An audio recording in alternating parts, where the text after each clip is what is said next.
What is up, everybody? It is the Off the Chalk Show. We're talking about today's two-game slate, and we're also going to break down the other two games. So we'll go game by game, talking about them for you guys in the NFL. It's 3/4 of the usual crew here. I got to go to the guy that we have here. That's a clear upgrade off the other person we have. It's our guy, Iron Mitch. He's not bad for a running back, as his T-shirt says. Ready to talk all of the Ravens talk. So, Snyder, the floor is yours. How are you doing? I'm doing pretty good. The best slate of the year. We got 4 bangers of some games here, so should be good. Ownership is interesting as you kind of start digging into it, but yeah, looking forward to breaking it down with you guys and finding the winners.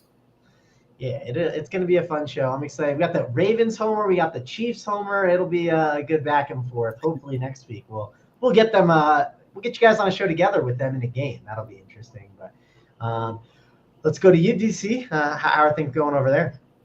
Things are good. Looking forward to the weekend. Obviously, 4 big football games, big UFC card, a lot of gambling to be done, a lot of money to be made. We've got 2 lifelong Chiefs fans here, and me and AP, lifelong Ravens fan in Snyder. And then we got Mangone, who's a fan of like 27 of the of the 30 NFL teams. So I'm sure you've got a team this weekend that you've adopted as of yesterday, Mangone. So good luck to whoever that team is.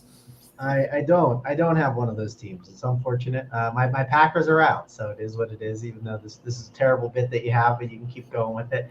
Not a bit, by the way, not a bit. It's definitely a bit. AP, let's go to you, Chiefs. What are we thinking? It's time, right? Like you got the bye week last week. They're fresh. They're healthy. Like this is the best the Chiefs have looked. So it sounds like they're ready to roll for a nice little 3-peat coming up.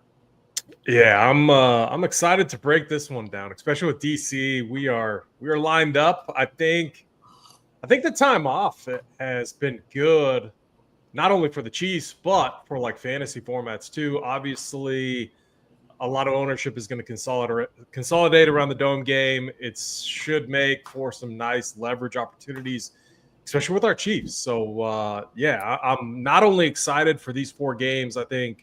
Probably the most boring one might be our Kansas City Chiefs one, but outside of that, every other game is going to be pretty good. So excited to break it down with you guys. Yeah, the chat is nice and lively. We got Andy saying good morning. We got Jason roasting Big T and Big O. Oscar, we're talking about the Trump coin. I don't know if you guys saw the Trump coin. Bye. That's the chat is on fire right now. And of course, thanking the soldiers for the single entry stuff. Of course, the soldiers always help people out. So thank you, Snyder, for that. Let's go ahead and dive in, and we'll talk about the Chiefs. We'll talk about the Texans, which this is actually a pretty interesting game from a DFS perspective. Again, we're talking DFS, and Chiefs are at a price point where I think we have to start having the conversation of, are we stacking them up a little bit? Keep in mind, too, the weather this weekend. We have a lot of games that are going to be cold. This will definitely be one of them. AP, do you know, is there going to be snow there this weekend in Kansas City? No, and the weather's for this time of the year is perfect. Mid-20s. I don't see any issues. Okay, so I see there could be wind gusts to 20, but that's nothing. That's like gusts. It's just going to be cold. The Washington-Detroit game indoors. Obviously, we're all going to love the indoor game. Rams-Philly, it's going to definitely have some snow. Will it be able to stick? We'll see. Winds will be like 10 to 15, so it'll be cold. And then Buffalo, it's going to be really freezing there. So, hey, this is going to be a game that probably is the second best game in my opinion, because the other ones are definitely going to have a little bit colder temperatures and chances of snow, unlike the Chiefs game. But, of course, Pat Mahomes, we'll talk about him. And I mean, if you look at the quarterbacks on this slate, he is the cheapest quarterback, right? Or sorry, second cheapest quarterback. Stroud is the cheapest at $5K. Obviously helps get stuff out. But I mean, Mahomes at $6K is really cheap. Like that's just a tag you don't really see that often. And I think he's really intriguing on this slate.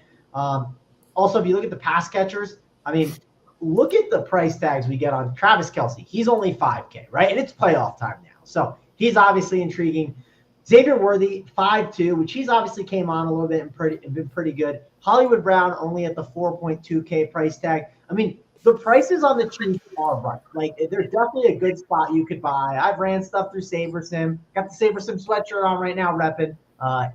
The Chiefs are popping, so I understand why. It makes a lot of sense. The Houston side of the ball, obviously it's easy to know, like, hey, the run backs are easy to pick, right? It's either going to be a Mixon or a Nico Collins, more than likely. I doubt it's any of these other guys. You could make the case at Dalton Schultz at 3.3K at tight end as like a cheaper punt. I definitely don't mind him in this spot, but overall, this is a spot where we're going to have to play some Chiefs, I think. AP, I'll obviously leave the floor to be yours. You are the Chiefs guy here. DC, you're Chief guy number 2. So AP, talk about the Chiefs. No bias. I mean, hey, we will try. We will try our best. When I look at Kansas City, so obviously they've had a lot of time off. They punted the game against Denver, rightfully so. Get everyone rested, healthy. It's a veteran group. And all week, all I've heard is how, like, that time off, they're going to be rusty and all this stuff. And I'm like, I feel like these not sites, it's like ESPN and these commentators are just reaching for content, because I fully disagree with that. I think getting healthy for, guys like Kelsey and Mahomes and like this group, I mean, even like Hopkins, like, it's not going to make them rusty. Like, they're not going to come in rusty. I think they're going to come in dialed, looking really good. They've had plenty of time to scheme them up, a ton of plays.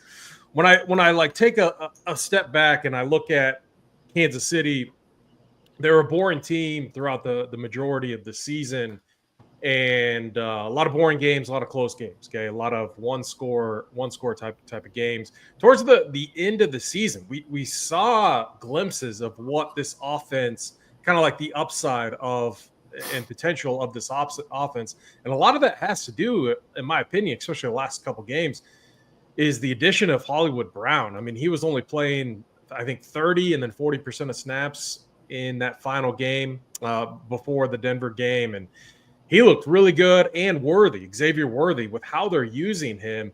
A $5,200 price tag for Xavier Worthy in this role. He's fully in. I would say it's even better than the Rashee Rice role. And I say that because they are designing runs for him. They're doing everything that they can to get him the ball. So when you look at the 4-game slate and even the 2-game slate, ownership is going to consolidate around the Lions game. Goff, Daniels, rightfully so, they're going to get a lot of ownership. These Patrick Mahomes stacks are really interesting. You compare them with Worthy, Brown, and take it a step further if you want, with a Travis Kelce. But I obviously have a ton of interest in this game. I think people are going to be a little bit nervous. They're going to look at the Texans last week and look, like, this defense is good. I'm going to side with Mahomes and the Chiefs here. So they're too cheap. We know the other thing with Mahomes too is his rushing upside in these important games, especially in the playoffs, go up as well. So I think it's an excellent spot. I think you stack them up in the 2-game slate. My favorite way to attack the 4-game slate is with Patrick Mahomes, double stacking with Worthy and Hollywood Brown.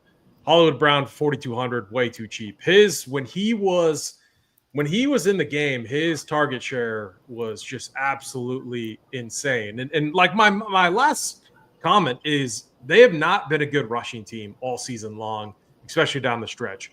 Kareem Hunt, he was a workhorse for a while, but he was not effective on the ground.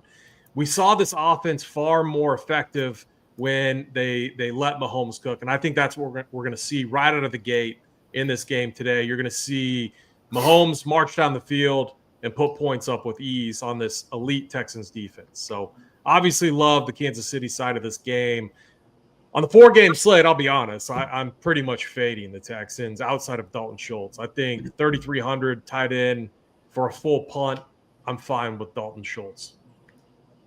Yeah, Schultz definitely makes sense as the best run back in this game if you want to pick one. One reason why is, like, okay, listen, Mixon and Collins, like, they're fine, but if I spend the money there, I can't spend for other guys that I want. And we're going to get the guys that I want to spend for, right? I want Jahmyr Gibbs in my lineups. I want, Barkley and all these different guys. Like, there's really good spends. So that is one of the issues you are running into with doing the run back thing. And don't feel the need to force a run back on a 4-game slate. I don't think it's a necessity, but I think that's kind of worth mentioning here on this slate. One of the reasons, again, why I think the Chiefs are really in play is their price tags are just really, really cheap and allow you to get these studs. Like, there are guys that we are going to talk about that are huge priorities, and that's what it does for you. And on top of that, the other cheap quarterbacks we have on this slate, Stroud, I don't want to play him against the Chiefs defense. I mean, we're fading him, I'm sure, every single one of us. And do I want to play Matthew Stafford in the snow against the Eagles? No. Like, he is a cheap option that helps make it work, and he's just underpriced.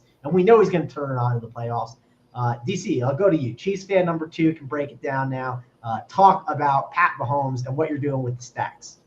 Yeah, first thing I noticed this week when building lineups is it's kind of a big change from last week where we had really, really tight pricing. It was hard to fit all the pieces you want. You had to make big sacrifices. Like, I was, high on Henry and McConkey, but there's just a bunch of players. You couldn't fit everybody, right? So it was kind of hard to come up with the combo.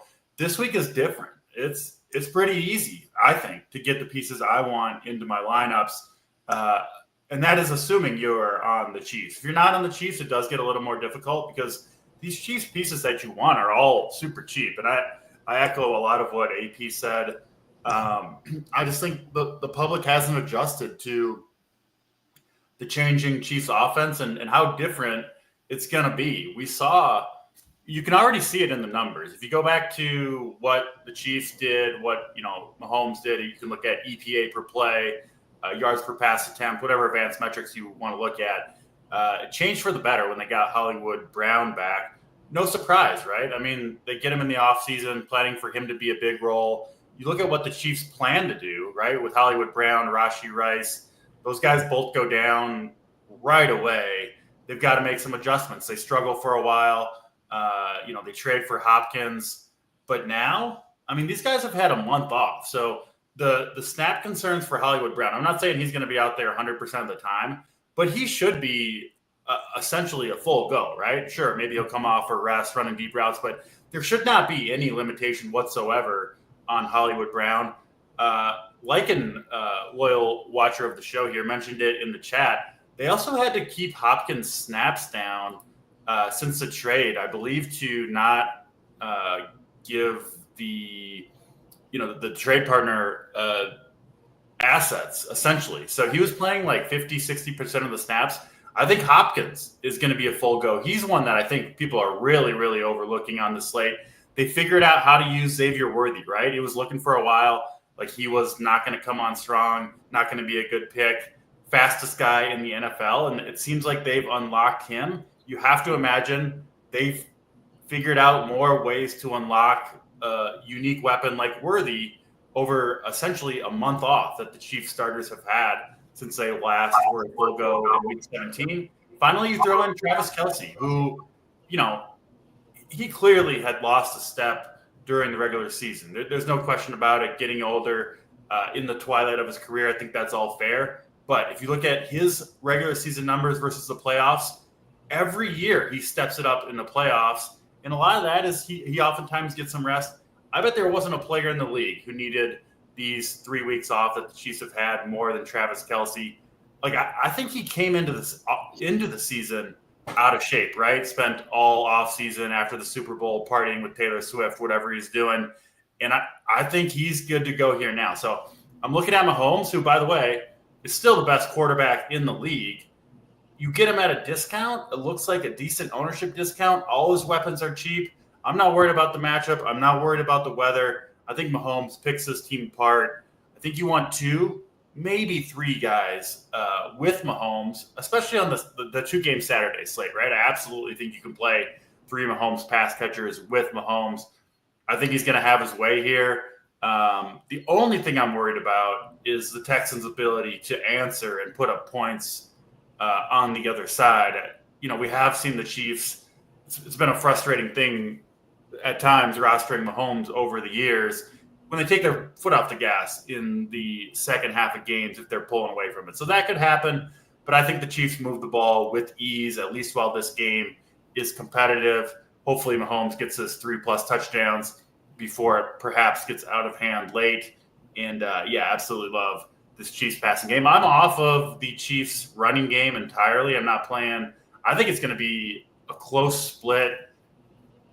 carrying the ball between Pacheco and Hunt. Andy Reid has said as much. I think he's telling the truth here.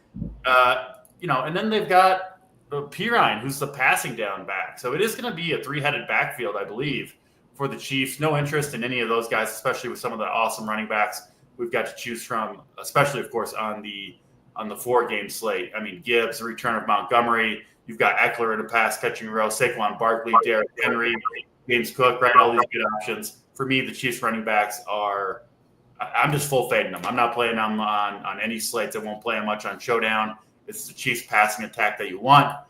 Not much Houston for me outside of playing some Showdown, but I do think Mechie is a fine play for value. And then, of course, Nico, I would expect him to at least do some damage, but maybe not worth the price. So I'm with AP, no surprise, all in on the Chiefs here, expecting a big performance out of Sir Patrick Mahomes. Chat's on fire. We got a lot of good comments. First one, Chiefs are 6-0 with these refs. That's great information that we need. Thank you for that, Brian. We had to know. But they're undefeated with every ref, basically. So, of course, we got the ref stats in the chat, of course. Where's the one I want to say? Oh, which one? This one. The 3 RB builds. I actually think more double tight end builds on the 4-gamer are going to be in play, I would say. 2-gamer could be a little bit different, but on the 4-gamer specifically, I think that matters a lot. So that's something to kind of call out there. On the 2-gamer, I think the 3 RB builds can make a little bit more sense. And then, of course, favorite 3 pass catchers from, I think you're saying from the Chiefs. For me, I think everyone would agree it's probably like Worthy. It's Worthy and Kelsey, and then one of either Hopkins or Brown. And for me, it's probably Brown, but those are kind of the 4 that I think most people are looking at. Snyder, talk about your favorite 3 pass catchers for our guy Lee. Kind of break that down and then dive into the Chiefs and the Texans. Yeah, I think I'm going to be Worthy is going to be my favorite guy here. This is an interesting game here. We've got 65% of the bets on the over in this game, yet the total has dropped from 43 down to 41.5 through the key number of 42. I think KC is going to win this game, kind of going away in the second half.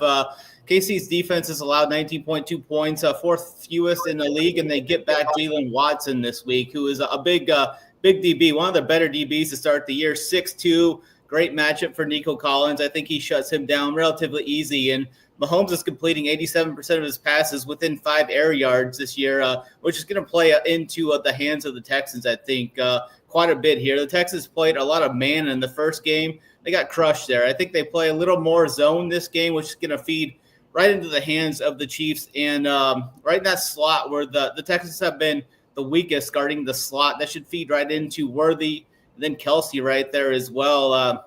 Houston's allowing 8.5 yards per target to the slot this year with a TD rate of 12%.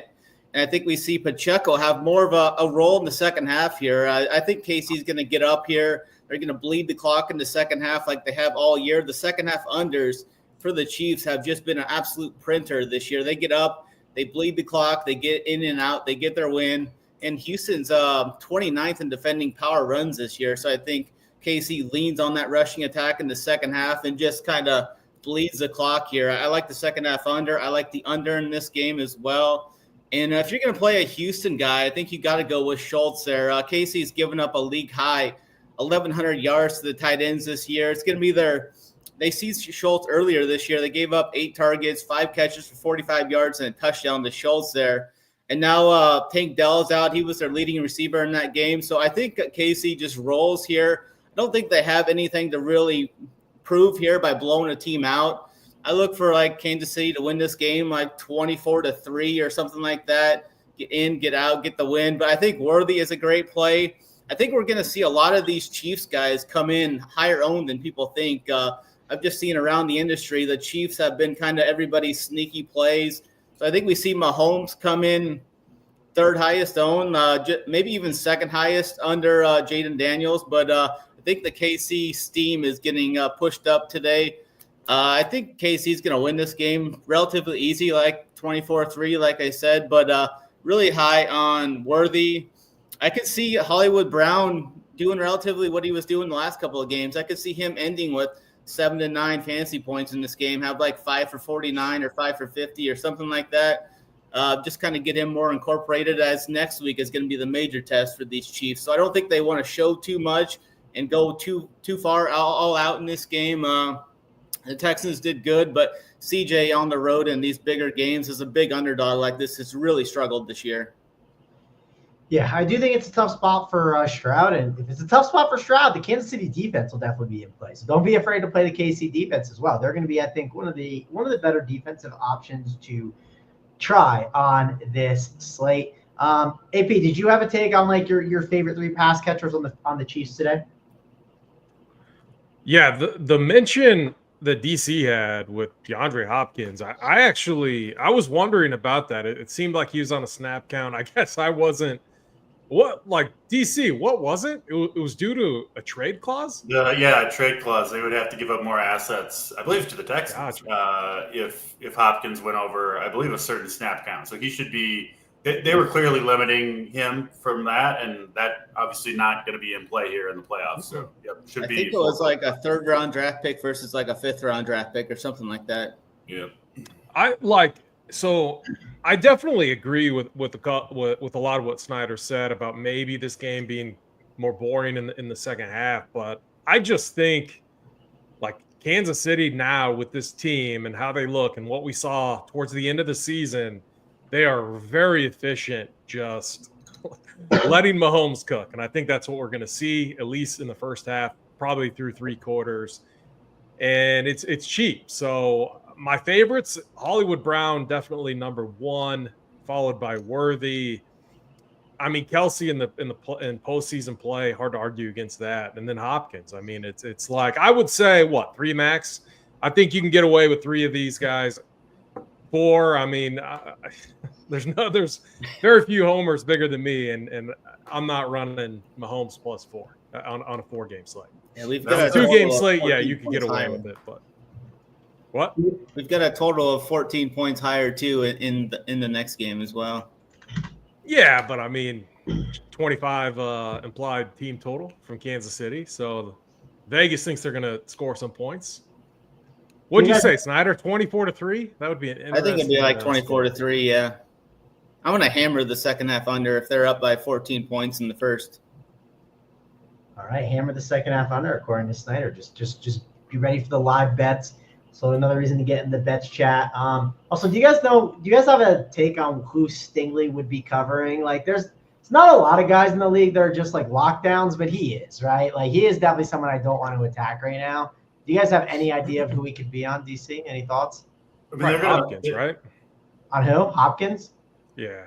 That was my guess. I doubt, because like Worthy's going to be like moved around for like all these like different routes and stuff. So all 3 of their guys can move around is the thing. So I think I don't think he's going to shadow anybody.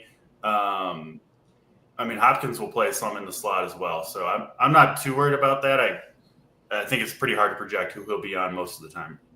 Yeah, I do agree. It's definitely not easy. But if you told me I knew all game, it was one guy or like 80% of the time, I would not want to target him. I'll say that. Yep. He is just that good. So, and again, keep getting questions about Mechie. I don't like it.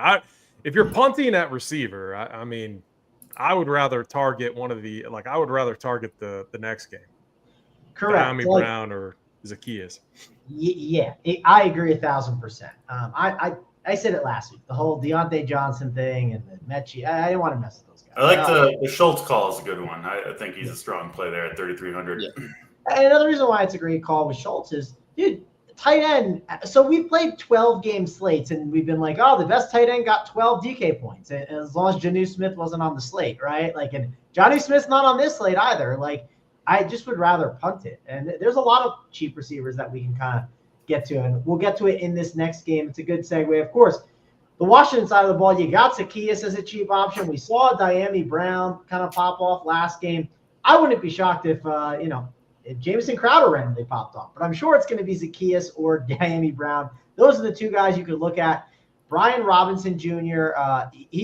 Listen, this Detroit Lions defense, it's definitely been struggling. It's getting healthier, but you could definitely make a case to go to a Brian Robinson Jr. or an Austin Eckler as a value on this slate. probably would say Austin Eckler is the better value, mainly because I think we all assume this Commanders team, like Vegas agrees, is going to be trailing a lot of the time. And when they're trailing, they use Austin Eckler more. So trying to pick one of those running backs as a value is definitely interesting. I would lean Austin Eckler as the value. Of course, too, at tight end, you can go to a Zach Ertz or a Sam Laporta on the Lions side of the ball. We know he'll definitely be a little bit involved here. Amon-Ra St. Brown, 7.2K. Feels like a way cheaper tag than like last week. If it was last week's slate, he would have been like 8K. Jamison Williams, 6.1K. We know he's got big playability. And, of course, the big guy to talk about is Jahmyr Gibbs, 7.7K. And then, of course, David Montgomery is 5.7. He's going to be back, but will he be the same? That is a big question, because if you told me David Montgomery, same exact role, 5.7 is too cheap for him, right? He should be in this spot like 6.6 or 6.8. So he is clearly underpriced on this slate. So, DC, that feels like a good talking point to start with. Let's go to you first. David Montgomery at 5.7 and Jahmyr Gibbs. Those are going to be two guys. Maybe you're going to be playing both. Maybe you're only playing one. But I think that's a really big decision point of how to handle those guys on this slate. Yeah, the initial thought when Montgomery hurt his knee was that he was going to be done for the year. I mean, I believe it was even reported by credible sources that he was out for the year. But, like, pretty much right away, Campbell was like, no, we're not putting him on IR. We think he can get back. And then, even like 2 weeks ago, obviously the Lions had the bye. They asked about Montgomery, and I think Campbell smiled and said, we're excited, right? So, like, they've known that he's going to be back for like the last 2 or 3 weeks, it seems like. Not on the injury report at all. And I mean, if he was still struggling with the knee, I don't think they would play him in this game. Obviously, Detroit has designs on the Super Bowl. They're big favorites here. Gibbs has carried the load extraordinarily well. So you have to assume, or at least I am, that Montgomery is fully healthy and a full go here. I think the most likely thing is he goes back to his normal role and, splits it, maybe 60% Gibbs, 40% Montgomery, something like that. I think Montgomery is pretty likely, honestly, to take over the goal line role, the inside the 5 role. He's a favorite. I believe he's minus 140 on DraftKings, anytime touchdown scorer, David Montgomery. So the betting market is expecting him to find the end zone. And I think he's going to have a big game. I think Gibbs is going to have a big game too. I don't see any way the Commanders' defense is going to slow down the Lions here. In Detroit, in the Dome, more time to prepare. The Lions' defense still banged up, but they've got their offense like fully healthy now and clicking on all cylinders. And we have seen, the times that the Lions have been in just these smash spots, right? You got to be at home. You got to be in the Dome. You got to be healthy. They've got all those things. They got to have a good matchup. They will absolutely go off, right? I mean, what did they drop? 152-6 against Jacksonville, 52 points against Tennessee, 42 against Buffalo, 40 against San Francisco. Like, this team can put up a lot of points. I wouldn't be surprised if we see that happen, obviously. I believe the Lions also have the highest team total of any team of the entire season today, which is pretty crazy for a playoff game. So the Lions are going to get whatever they want offensively. I'm going to hope that it's a lot of the running backs that do the damage, obviously playing Mahomes over Goff personally. But I do think the single best way to attack the Commanders is on the ground. And even given everything the Lions can do, I still believe their ground game is the strength of their offense. So I think we're going to see a lot of Gibbs and Montgomery both. I bet both guys end up having strong games. They'll certainly have exposure to both of them. The wide receivers, the pass catchers for Detroit, of course, St. Brown, 7.2K, a good play. The interesting one is Jamison Williams, whose role has really changed over the course of the season.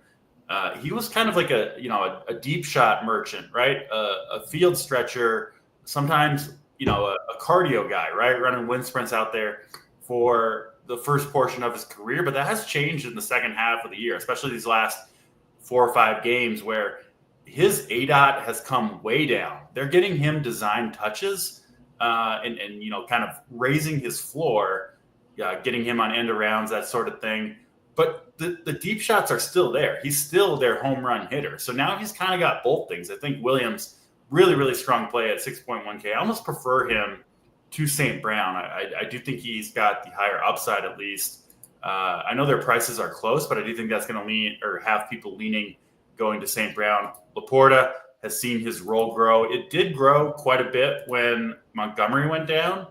So a little bit concerned that maybe he gets dialed back a little bit, but you have to love the Lions offense here. You need pieces from them one way or the other. I believe in pretty much every team you build.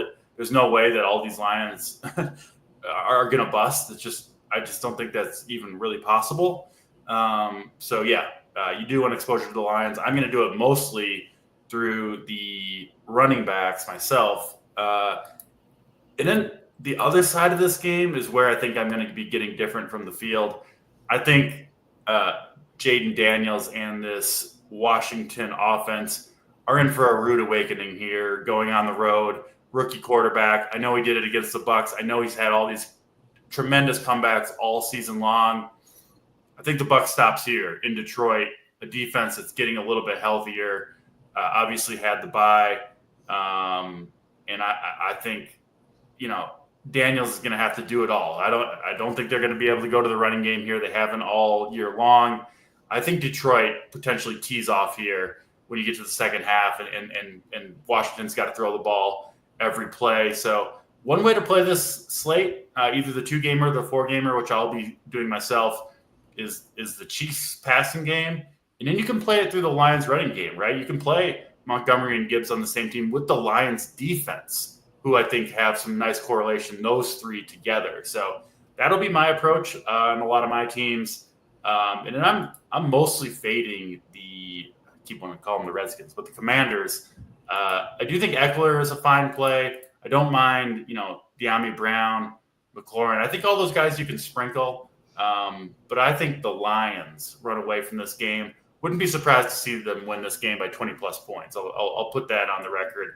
I think the Lions put a hurting on Washington today.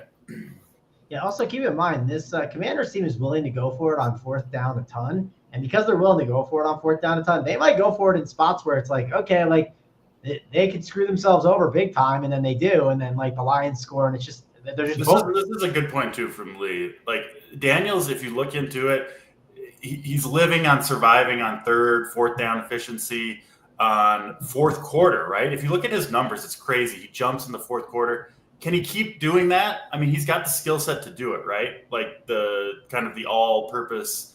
But it's a tough way to live. And again, like I said, I think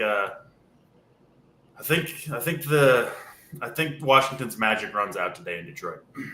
I mean, there's one way he can do it, DC. It's if he's like the next Pat Mahomes, right? Is he that guy? I don't know. We'll see. I mean, Pat keeps the efficiency up. Doesn't matter, but that's Pat Mahomes, obviously the anomaly. So, but yeah, the one point you brought up, like, dude, you got to play Lions today, right? Like, you have to. On the 2-gamer for sure. On the 4-gamer, I think you need to be playing Lions. It just seems like it's a necessity. Also, Jared Goff has a pretty nice price tag of that 6.3K. Figured I'd call it out. And if you are going to play Jaden Daniels, I think he makes more sense on the 2-game slate, right? You can definitely get away with it there. I think on the 4-gamer, for me, I just see I'd rather play Allen. I'd rather play the running back, Lamar Jackson. I think that's his name.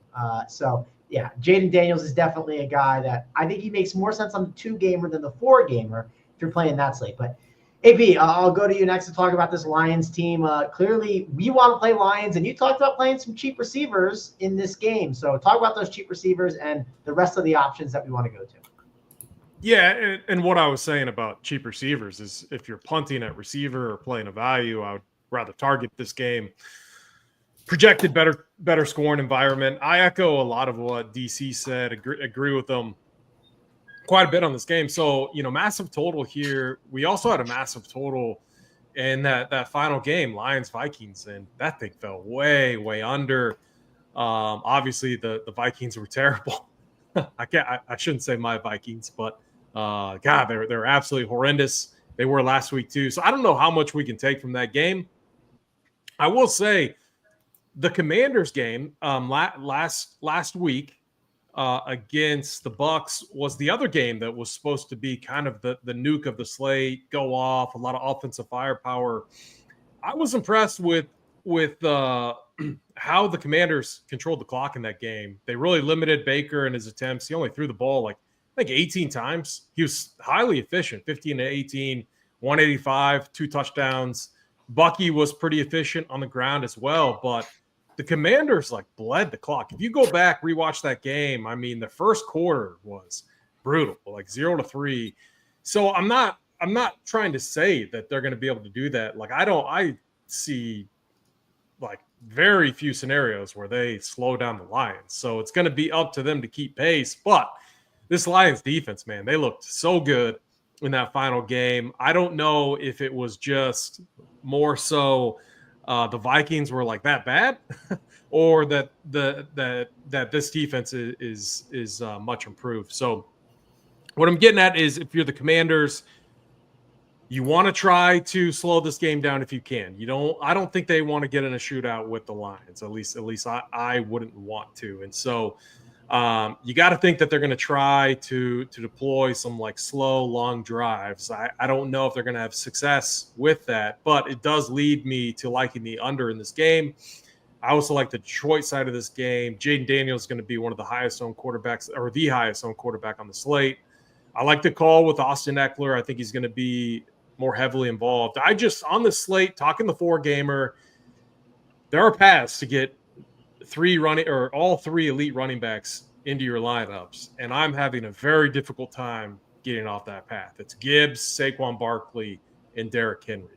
We'll obviously get to those other 2 games, but it's not too difficult to get those 3 into your lineups, and I really like that path on the 4-game slate. I'm going to have a lot of main builds that look like that.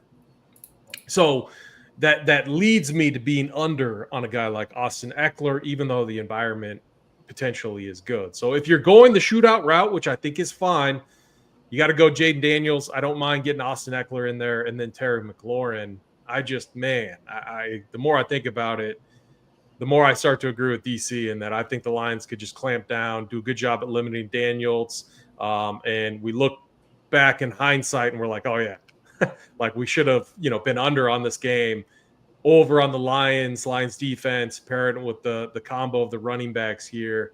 It does seem like that might be the sharp path in tournaments. And so I'm finding myself with a lot of builds like that. And obviously it goes hand in hand with my love for Chiefs stacks. So I obviously hope the game plays out like that. So on the surface, this is going to be a very, very popular game. I'm outside of Gibbs, and I am getting a lot of Laporta, and then McLaurin.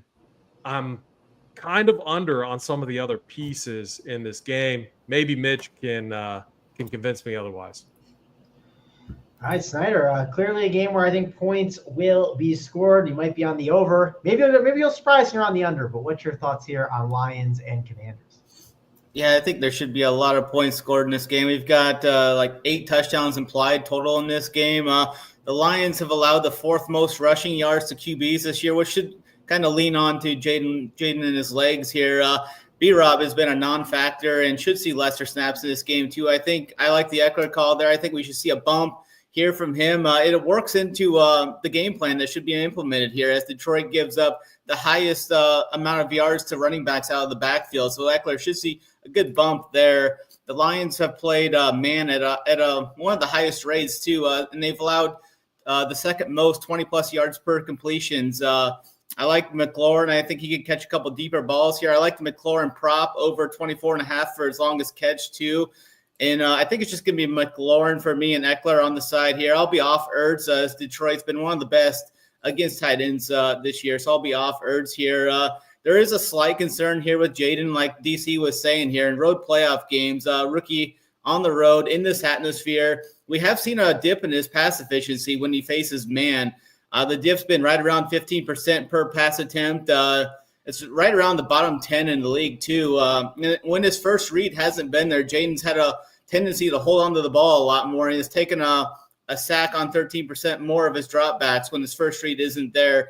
And now you still should see the upside with his scrambling here, like I said, with the rush yards here from Jaden. So I don't mind him, but I'll be off him in the main 4-game slate with DC there. I think he's just going to be too much for him to overcome here.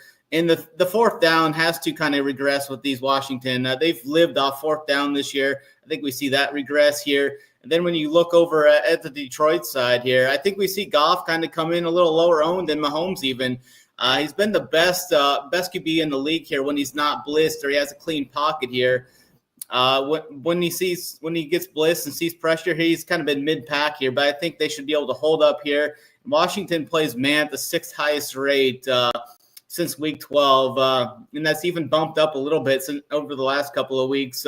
Goff has been elite versus man this year and ranks number 1 in EPA, completion percentage, TD rate, and first downs on dropbacks. So I think we should see Goff have a big game here. He's had 3+ TDs in 4 of his last 5 games. I know he didn't last game against Minnesota, but Minnesota did nothing to kind of push them back there. Didn't do anything to improve Goff's performance there. So I think we see Goff throw for at least 3 touchdowns again in this game. I think Gibbs is a great option here as well. He's $500 less than Barkley. Monty will be back, but I still think this is a great matchup here. Washington has allowed 22.9 fantasy points to the position this season, and there's been 6 or 7 games where they've allowed at least 26 fantasy points. They allowed a 42 spot against Barkley too, so I think Gibbs has that upside here. He's averaging 5.7 yards per carry, had 160+ total yards in the last 3 games there as well. With the addition of Monty coming back, I think he should go back to his normal role there. He's had at least 3 catches in his last 5 games, had 12 rushing touchdowns inside the red zone. So I think that goes more so back to Monty there. And Gibbs should still see a lot of work here. He's quoted as still being the RB1, as Dan Campbell has said, with Montgomery even coming back. And I really like Jameson Williams for tournaments this week. I think he should be right around 10%, maybe even lower in some contests, as I think he gets squeezed here. 7+ targets in his last 7 games, so I think the upside for Jameson is really good in this matchup. Really like him. And then Laporta's price has fell down. He's been right around the high 4Ks, and his price is $4,200 in this matchup. And he's seen 7+ targets in his last 5 games and has 12 red zone targets in the last 7 games as well. And Washington has given up double-digit fantasy points to the position in 9 of their last 13 games. So I think Laporta, Jameson Williams, I think Goff. I like Goff doubles in this game. You can even use Gibbs as a part of that double there as well. I like Lions onslaughts kind of in this game, definitely for the 1-game slate. And then, yeah, you can run back either of those Washington pass catchers, the cheaper ones there. I like the upside McLaurin has, but you can run De'Ami Brown or Oz back there if you want for cheap. But I think Detroit rolls in this spot. And Dan Campbell is going to keep the foot down as much as he can, as he has all season long. Yeah, you're not worried about them being up like 40 to like 14 and then give it they're not going to let up, right? They keep piling it on. They really don't care. Clearly, it's going to be a spot where I know we talked about a lot of plays in this game, but it's the best game, right? The next couple of games is where I think there's going to be some plays where you want to maybe not, take stabs on, aren't going to be worth it. This is a game you have to just get exposure to. You got to find a way, whether it's loading the boat on it or trying to, maybe it's not playing Jared Goff and playing 3 Lions, right? That's unique. Trying to find unique ways to do it, right? Like DC said on the 2-gamer, I think he said something about playing the line or playing, what'd you say? Playing the Lions and then playing a defense. What was the take you had, DC? Yeah, I like double Lions running backs with their defense and hoping those guys kind of do the damage for the Lions. Yeah, trying to think of ways like that. If you played Montgomery and Gibbs on the 2-gamer and the Lions defense, and you did not play the pass catchers at all, that's pretty different right away, right? Trying to think of ways like that is always good. Not saying you can't play the pass catchers. I'm just saying build your teams in different and kind of unique ways and try to get unique combinations. I think that's the right way to kind of go about it and think through the slate. Let's get the Rams and Eagles, which this is the game that could, it's going to be cold, could have snow. It sounds like it just depends if it's going to stick. We'll have to see if it's going to stick. But this is probably the worst game of the slate when it comes to weather tomorrow. It is the first game. You got Saquon Barkley, 8.2K. Wow, we saw Saquon Barkley play against this team before. And let me pull up the game. He dropped 49.2 DK points. That's a hefty load right there. He is clearly going to be a good play in this spot. We know that Saquon Barkley is going to be heavily involved, especially after last week. Like, dude, Jalen Hurts did not look great. We know the Eagles, they want to run the ball. It's in the snow. I mean, it's a clear spot that Barkley for me, if I have to pick like Barkley or Henry, it's a tough decision, but I lean Barkley right now. But it's definitely a tough decision for sure because we'll get to that game. Rest of the Eagles, A.J. Brown, 7K, Devonta Smith, 5.6K, and then, of course, Jahan Dotson, 3.6.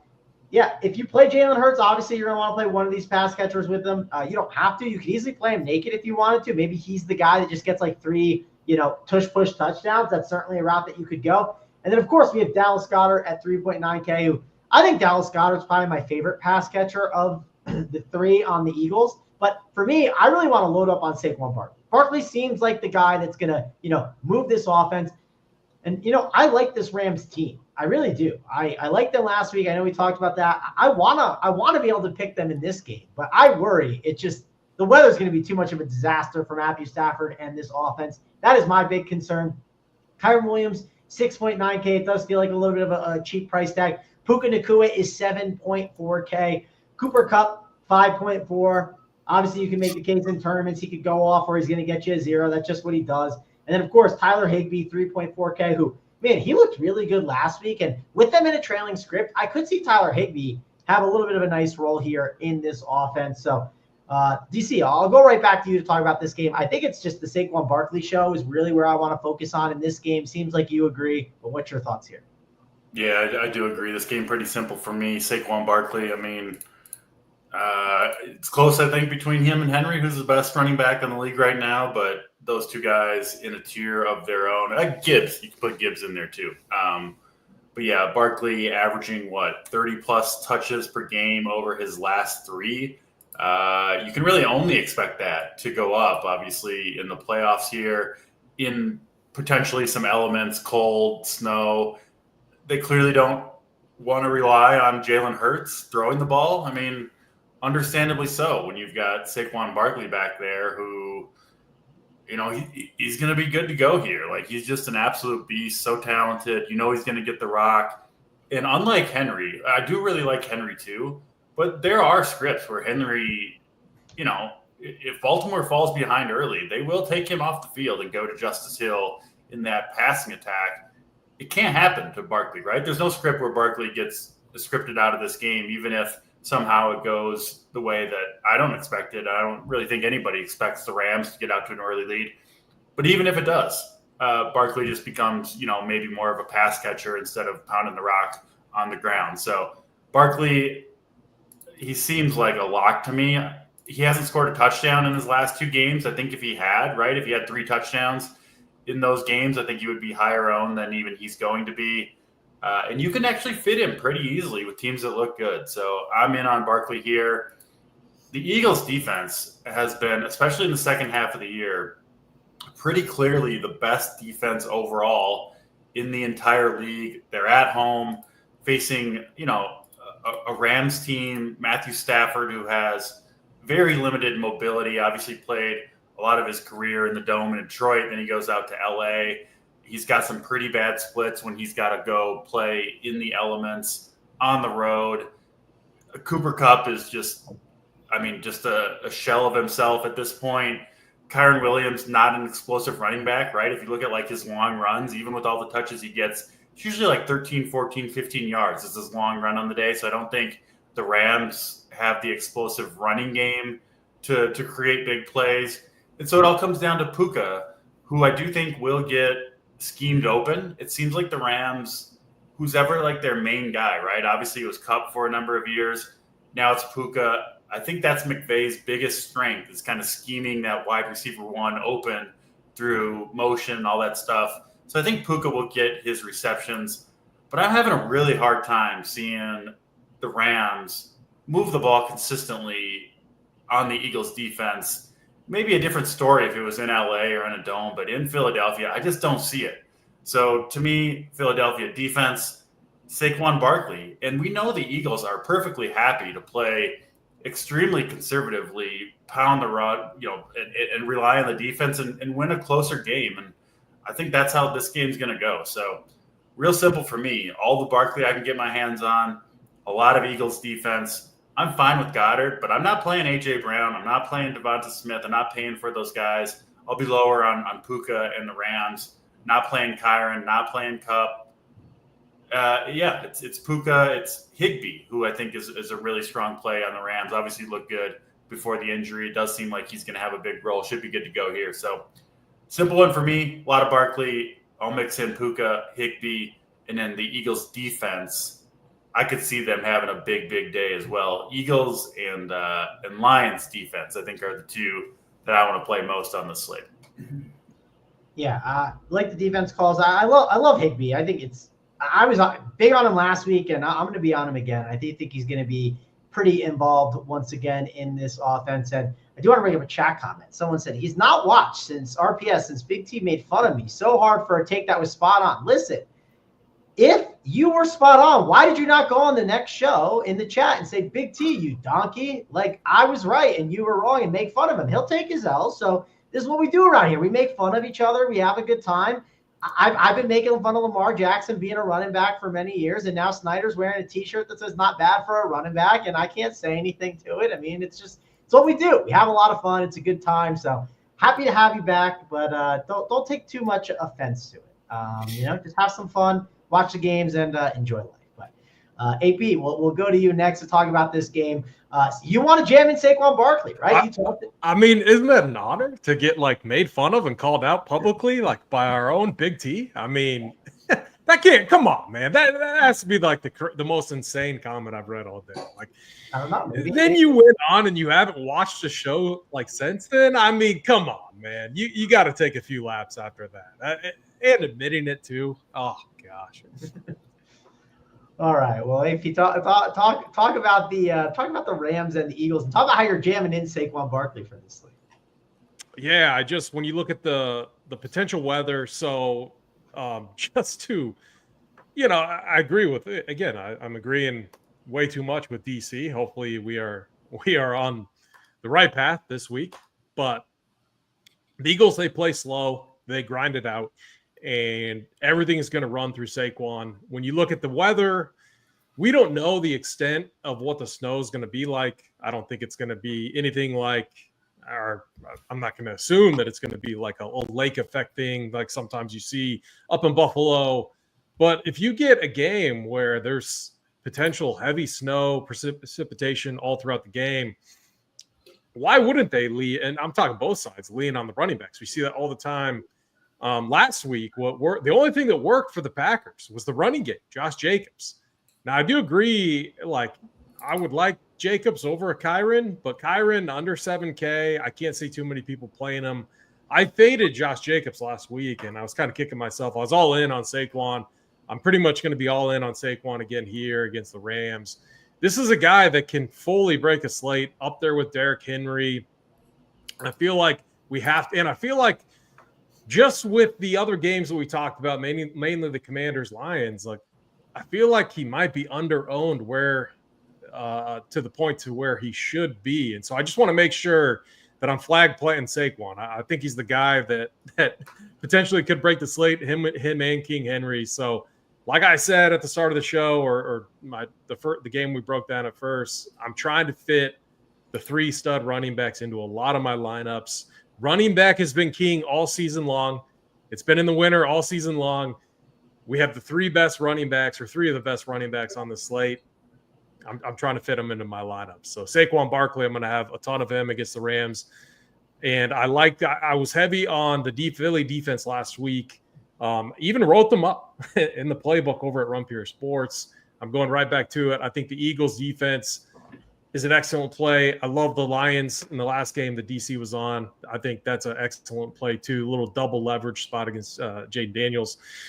When I look at the Rams, I do think so. Puka, from a target share standpoint, very much in play. But is he going to reach his ceiling? Is it going to be a 7-catch, 63-yard type game, no touchdown? Is that enough to pay off his price tag?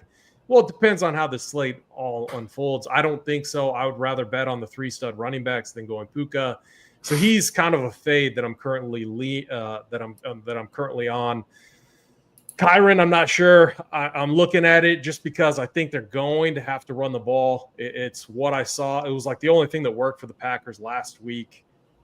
But, man, this is a tough spot for the Rams. So I'm heavy on the Eagles side, mainly Saquon Barkley, mainly Eagles defense. No A.J. Brown for me. I left Devontae Smith in the pool, but I'm not getting too much. Dallas Goedert is fine. And then you guys have me a little intrigued with the Tyler Higbee call, someone I actually overlooked. Yeah, I just think Higbee's role has been talked about a lot by the coaching staff, and he just got hurt last week. So I'm definitely a fan of that. Snyder, let's go over to you to talk about this game. Then you can talk about your Ravens. I know you're chomping at the bit to talk about them, but Eagles and Rams, what's your thoughts? Yeah, this game's kind of a slower game for me. I like the under in this game. I took the first half under in this game. The Eagles have started out really slow, and as well as the Rams. You look at Stafford, he's been worse when teams are able to get pressure on him with just the front four, and the Eagles defense has been able to do that without blitzing much at all this year. They allow the third lowest passer rating, the sixth lowest completion percentage as well, and the second fewest points this year. Third fewest points to yards to receivers, so they should be looking to improve that defense there. As Vic Fangio has implemented the system here, the young secondary has picked this up pretty big here. So, yeah, I like the Eagles defense, like those guys. Nakobe Dean going down will hurt the Eagles a little bit, more so on the middle of the field, though, where I think Higbee should see the advantage there. Higbee over the middle there. I think he'll be the main beneficiary of that. You got to worry about the re-injury, though, with Higbee, though. He went down again last week after starting off with a really big game there. He's going to be back, though, sounds like. I thought he would probably be out this game, but he looks to be back here. Then you look at Matt Stafford's splits outside in some conditions like this. Stafford outdoors in rain/snow. He's 1-8. He's got a 54% completion percentage and 14 TDs to 11 interceptions there.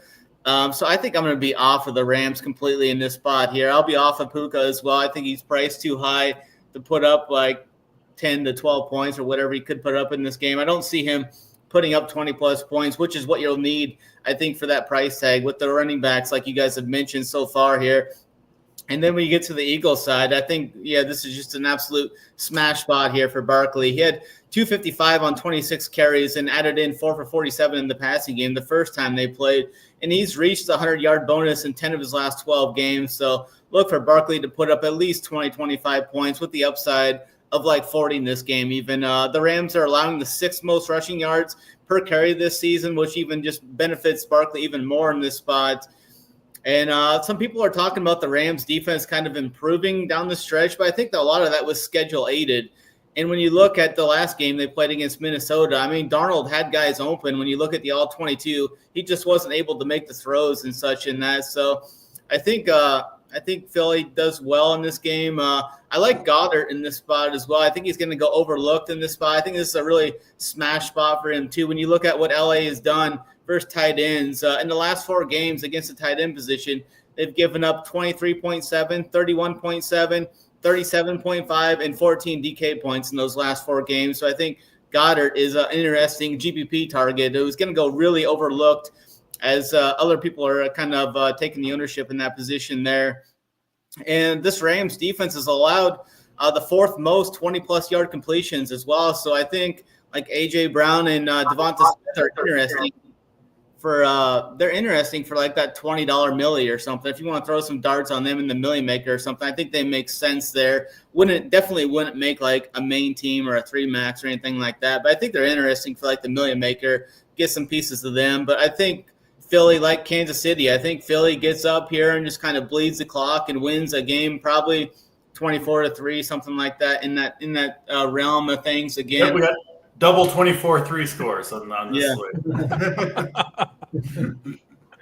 That'd be a good parlay. Two 24-3s. You get a good number on that. I don't know if LA can score though. It's the main deal.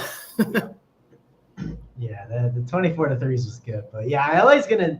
I think they're gonna struggle. And like, I don't want to waste my salary on Puka. It sounds like we kind of all agree on that a little bit, for sure. Yeah, I don't think there's too much else to say with that game. And I'll just say this: the first 3 games we talked about, they're all like pretty chalky. I feel like a lot of people have the same takes. This is the one where I think we got everyone on different islands. They have different takes on the game. And we got Baltimore. We got Buffalo. It's in Buffalo, obviously. Of course, Snyder, you will kick it off for us. But let me talk about some of the plays first. Lamar, Josh Allen, 7-7 and 7-8. 2 expensive price tags. But if you are fading in Jaden Daniels, which I'd rather do that, I'd rather just get up to one of these quarterbacks. I think they make a lot of sense here. Of course, then we go to the running backs. You got Derrick Henry at 8K. You got James Cook at 6'7", who DC made fun of me last week for. I'm going to go right back to James Cook, DC, so don't worry. He's still a good play. I'll play him once again. Maybe we can find a lunch bet. But James Cook is definitely a good play. Receivers, Khalil Shakir, Bateman, those are 2 guys that are clearly going to be the alphas of the offense. Not like, an alpha like a Puka Nacua or something like that, but they're the 2 wide receiver ones on each team. And then, of course, you got Mark Andrews, which is 4-5, which, he's definitely obviously had a nicer role over the past couple of weeks, but I just don't know if I want to spend up at tight end as much. And if I spend up for Andrews, I don't know, maybe I want to go all the way up to Kelsey instead. So that's a big debate that you'll have to kind of have. And, of course, you have Kincaid and Knox, likely, who are cheap options you can get to. That's mainly most of the options. You could take shots on the Keon Coleman's and the Amari Coopers, but I'd rather take chances on, like, those Commanders receivers we talked about and other options. I don't want to try to take those chances on those random options, or the Curtis Samuels, who obviously ripped one off last week and was on the winner. But Snyder, it's time to talk about your favorite running back, Lamar Jackson. What's your thoughts on Lamar and Derrick Henry? Yeah, I think this game is gonna go a little overlooked. High total in this game too, right around the low 50s in this game. I think it could go a little overlooked. This is the last game. We got the hammer here as well. It looks like Flowers is going to be doubtful of this game. I think if anything, he could be used as a decoy. I just don't see him coming back with that injury. We haven't seen players come back from that type of injury in 2 games. So I think the Ravens should look to target Andrews, and likely a lot here. Likely he's acted as a receiver a lot this year. He's got the frame of a big wide receiver as well. And he's played a larger role in these bigger games as well. And Buffalo has allowed the 12th most receptions to the position and 20-plus fantasy points to the position in five games this year. And then when you look at what King Henry did last time, he had 150 of his yards on 3 explosive runs in the first matchup. And I think that's mainly due to Buffalo's defensive line averaging 280 pounds per person there. So they can get manhandled pretty easily. And I think if they sit back in too high again like they did last time, they're going to get ran right over again. So I think Buffalo needs to load up the box here, play more man coverage here, and kind of force Lamar to beat them with other options. So I like Lamar. I like Bateman and likely here.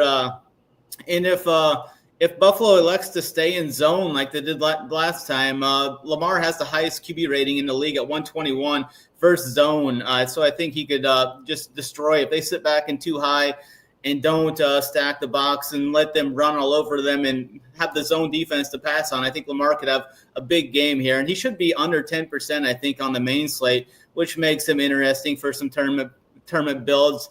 And then on the defensive side, the Ravens have made a switch mid-season, moving Humphreys to the slot, and then they moved Hamilton more back to the safety where he should be, kind of the middle field guy. He makes sure everyone's lined up good, gets everything dialed in, which has been a big beneficiary to the Ravens defense, becoming number 1 over the last part of the season. They're number 1 in success rate and EPA over the last part of the year. And now that some of that could be schedule-aided, but I don't think Buffalo has like the alpha wide receivers to kind of expose that as well. So I think Baltimore's going to – I think both of these teams could put up a lot of points. We could see a lot of back and forth like in the fourth quarter as well in this game.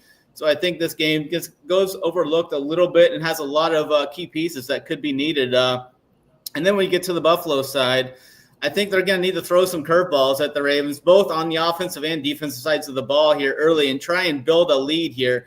Baltimore's been great getting out to early leads and then leaning on King Henry in the second half. So in the first game, the Ravens played the highest rate of zone that they've played all year, and Allen's success rate against zone has decreased. His TD rate has decreased as well. I don't think Buffalo will be able to play any bully ball. They've been kind of bullying it up, but the Ravens are tied for the league lead in 31% success rate against early runs, tied with Kansas City up there. I think Keon Coleman is interesting for tournaments. He could get some deep threads here. We've seen the Ravens struggle against some deeper throws at times. Pickens had that TD last week. They've been beaten on some big plays at times this year. I think Coleman will get completely overlooked. I mean, Shakir is going to be the guy that a lot of people look to, but Shakir is going to draw Humphreys in the slot, though, a lot of the time. So I think that kind of decreases him. But I think both of these teams, we're going to see some back and forth here. One of the sneaky plays I like in this game is Curtis Samuel. He played 30 of 76 snaps last week, catching 3 for 68 and 1. And he's had at least one target in every game this year. And he's been a guy they've kind of leaned on in some of these bigger games. Like we saw in their win against the Chiefs earlier this year, Samuel caught 5 of his 6 targets for 58 yards and a touchdown in that game. So I think Samuel is a sneaky guy that will probably be like 1% owned or something that could be key here. He's priced at 3,400, so I like Curtis Samuel quite a bit as a cheapie needed here. I could see him being like a guy that just torments the Ravens defense here with his quick ability to get out and make some big plays here. But I think we see a banger in this game. I think this game's a lot of back and forth in this game. So I'm going to try and get overweight on some of these guys. I think a lot of the ownership is going to go to Saturday's games in the Kansas City side and then the Detroit side. So I think this game kind of gets a little bit squeezed and such. So I think I'm going to play. I've got a couple tickets to the 555 milli, so I'm going to play Lamar on one and Goff on the other. But I'm going to try and incorporate some of these cheaper spots, cheaper values into my main builds, though. Yeah, definitely some values that I think could get there in this game. You didn't mention Nelson Aguilar. Do you have any take on him, Snyder, before we move on? He's just a guy. You could throw Nelson Aguilar, Tylan Wallace, just like in the 5% range. If you're MMEing or something, throw him in like a 5 to 10% range or something like that. Yeah, if you force me to pick, I like Aguilar more than Wallace. But again, I think there's better values. I could see people playing them, but yeah, that's kind of my thoughts on that. AAP, let's go to you to talk about Ravens and Bills. This is the late night hammer. It should be the most fun game to watch, unless you're a Chiefs fan, obviously. But talk about this game, AP. Yeah, two of the most outside of each team's quarterback and Derrick Henry, two of the most unpredictable teams that we've had to break down, or at least I'm breaking down the playbook on a week-to-week basis. We saw it again last week. It was Curtis Samuel over Matt Collins and, whoever the value receivers were in that game that we projected. This week, who knows? It could be Keon Coleman. It could be Amari Cooper. He played on some snaps. Shakir being the guy that is Josh Allen's favorite target. Whoops. We saw like Dawson Knox getting targets as well. Like Dawson Knox, he had one or two red zone targets, and I think he almost outscored Kincaid.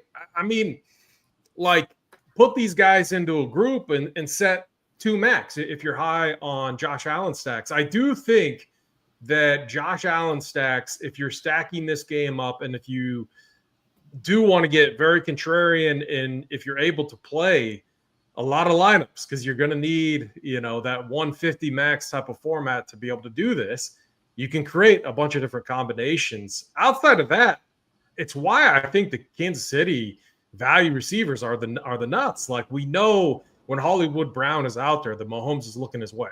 Like, when he was out there for 30% of the snaps, he got 7-8 targets. Like, they are going his way. We have no idea who Josh Allen is going to throw to. Like, he gets out of the pocket and he's scrambling. He's analyzing the field and he's just like, all right, whoever's open, I'm going to you. And it just creates such an unpredictable environment. And we see it week in, week out. So again, if you have a good read on a certain player, go with it.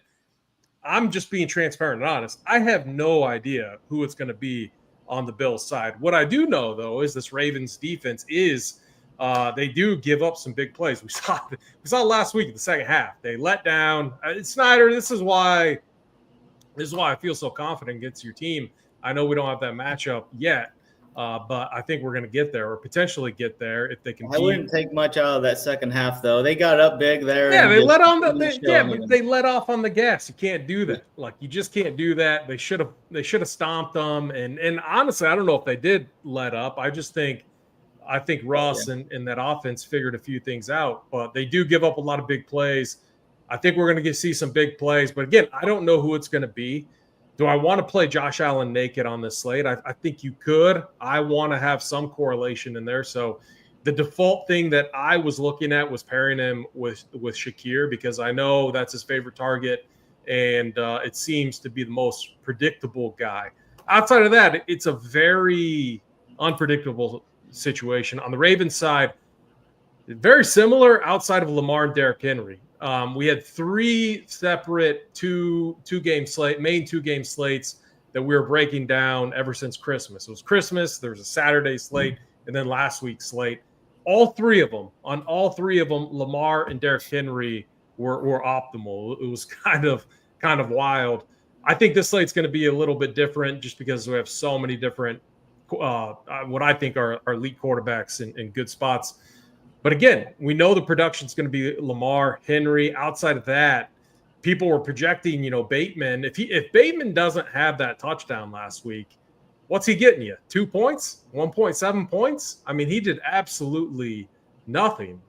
It's the tight ends, but again, is it going to be Likely or is it going to be Andrews?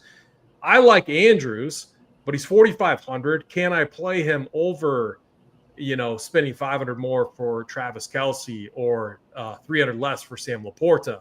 I don't know if I can. I want those guys over him.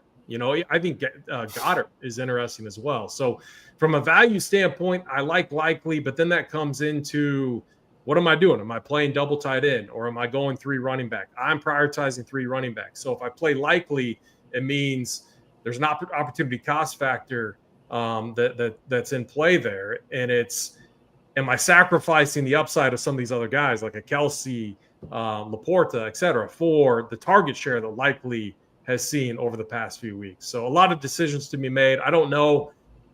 I'm fine with double tight end, but I don't know if I want to go that route. I also don't know if I want to fully punt at the tight end spot too.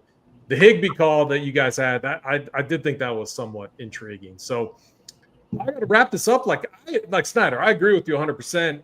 This game could absolutely go off. I just think outside of the 3 main guys, Lamar, Josh Allen, and Henry, it's fairly unpredictable. And I think on this slate, I just think we have some more predictable spots, and that's where I find myself going on this slate. So Millie Maker formats, yes. Find ways to stack this game up in the $25. If you have a bunch of tickets, create some rules, especially on the Bills side. That's the way that I would go. But I'm running 3 lineups this week, and I find myself going to more predictable spots. One of them being, Hollywood Brown that we talked about earlier. I will say that Bateman does have a touchdown in 5 of his last 6 games and a red zone touchdown in 4 of the last 5. So he has been looked at a lot in the red zone and has quite a bit of TD equity compared to some of the other guys in his range. Yeah, I mean, the Bateman's definitely the best one of the receivers in this team, I would say. My last concern too. Well, all right. So I love Derrick Henry. Obviously, we've been jerking off the running backs all show.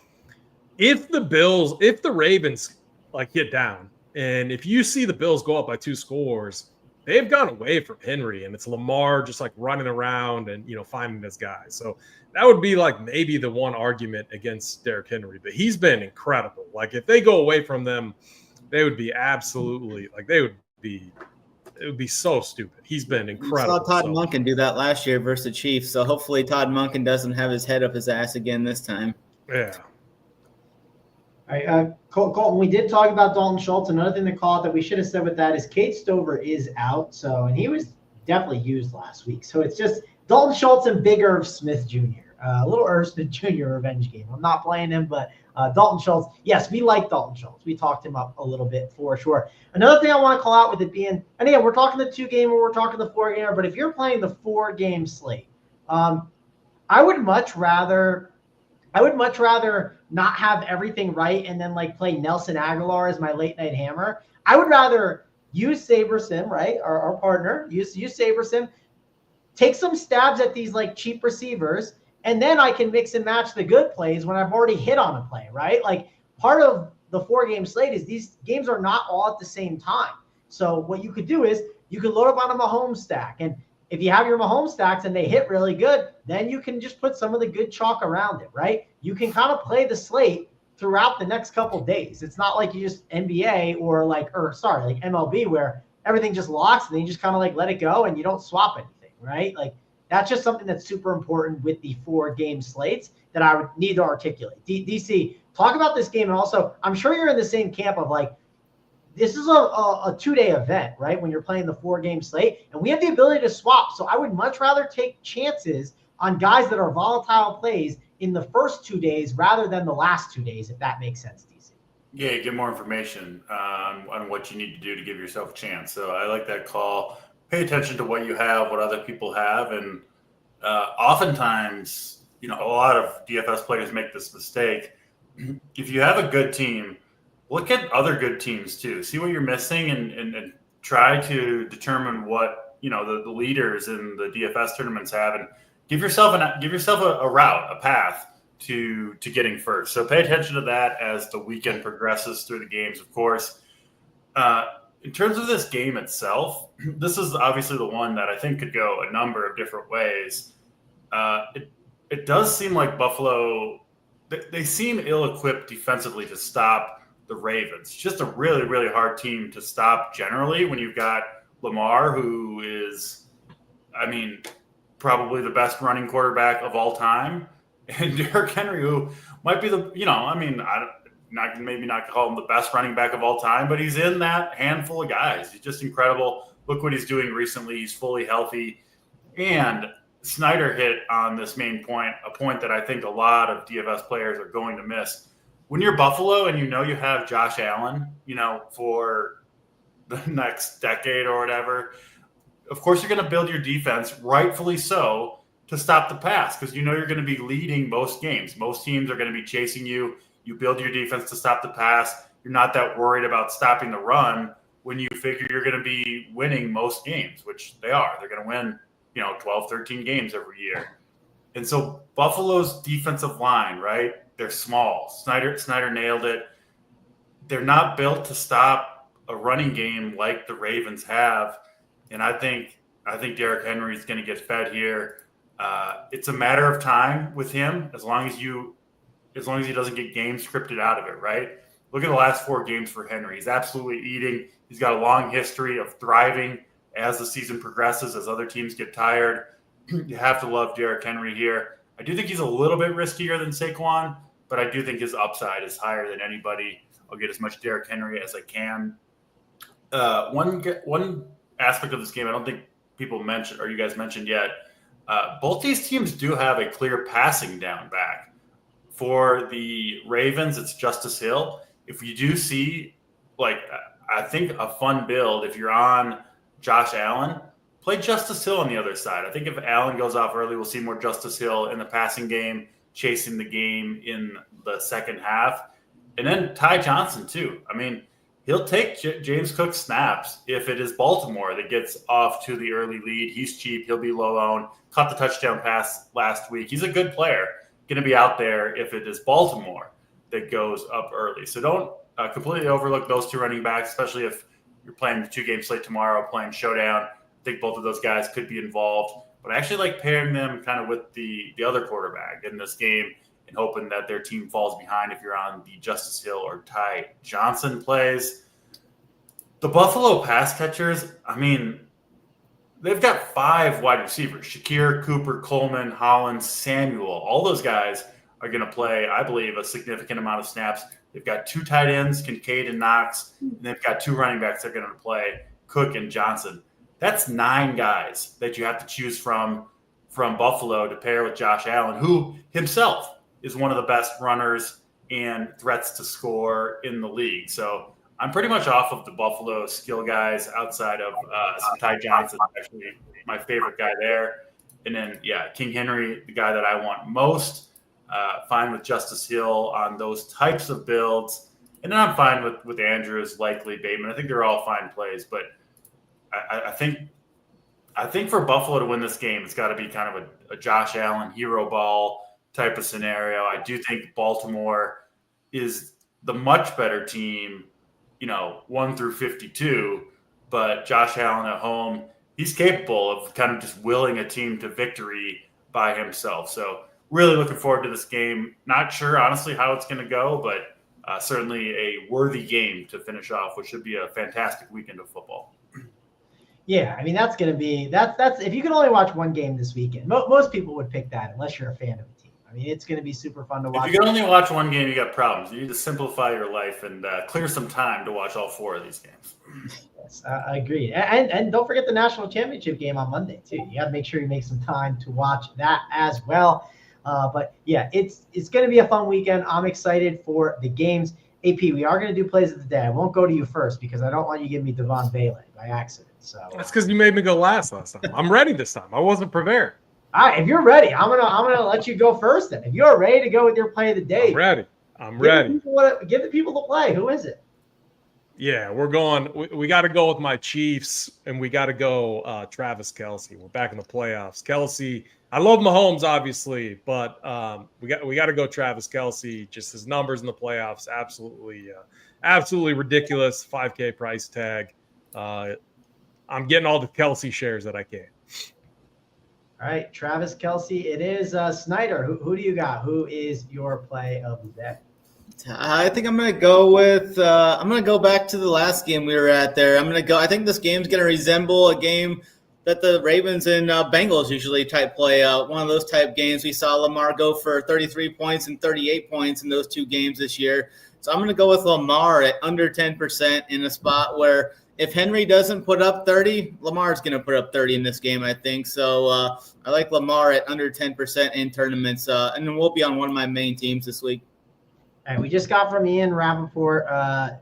Zay Flowers not expected to play in the divisional game. Could be available next week. He's not always right, but that's what we got right now. I'm not expecting him to play. So that's the news on the Ravens. DC, who do you got? Who is your play of the day?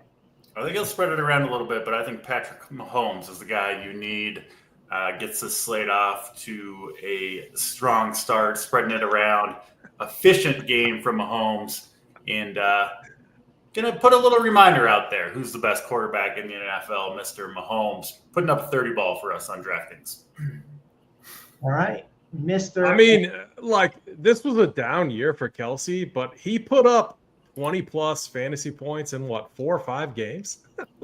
The expectation is just, through the moon with this guy. So it's funny. I'll take him all day, especially everyone else hating him. I mean, he just smashed on Christmas Day. He's had a month plus off. Kelce is nuking with Mahomes. Chiefs stacks for all the month. Yes, sir. Hashtag Chiefs Kingdom. Let's give. I'm gonna give it feels dusty, but I'm okay with it. It's Tyler Higbee. I think he's a great play. He's a cheap tight end. Little pivot off of Dalton Schultz. He's gonna be less than 10%. So if you want a low tight end at a position that sucks every single week, if you're not playing Travis Kelce, if you're playing 2 tight ends to help jam in all of the Saquon Barkley and Derrick Henry that you want up top, Tyler Higbee can help make it work. He's got 2 double-digit games in his 4 games this year. Not a lot of tight ends can say they have double-digit games. So give me Tyler Higbee as my play of the day. Yes, sir. And Chiefs. Yeah, I love it. I'm ready for AP score for the next. It's been up forever, man. You got to look at the content. I haven't looked yet. I gotta get moving on that, but I still gotta get my morning coffee. I haven't had coffee yet. I woke up just now. I gotta make some coffee, and then we gotta get moving. We gotta get all of the NFL games going. We got NBA this weekend. We got MMA. If you want to check out the MMA show, it already happened last night. It's here live on the YouTube channel. You would know if you subscribe to the channel. Also, please like this video for us. We would appreciate it. Of course, we'll also be back tomorrow. We'll have another show for the 2-game slate. It is, let me just pull it up on the schedule. The group is Rubio, Wiley, and JT Hayes. So come hang out with them tomorrow morning. They'll be here at 10 a.m. Eastern for you guys, breaking it all down. And then, of course, we got the national championship game on Monday. I don't know if there'll be a show for that, but there'll be content for that. There'll be Martin Luther King content. There'll be Martin Luther King content as well, AP. Will we have an NBA show for that, I'm assuming, on Martin Luther King Day? Most likely not, because I bet the slate starts early. So we will see. To be determined. But there is a college football show. All right. Well, be sure to check all of that out over at Run Pure Sports. We'll be back next week, of course. We'll see if we'll see Snyder and AP facing off with the Ravens and the Chiefs, or could the Bills pull it off. But regardless, it'll be a fun football weekend. So thanks a lot for joining us here on the show. For me, Mangone, DC, AP, and Snyder. We'll see you guys later.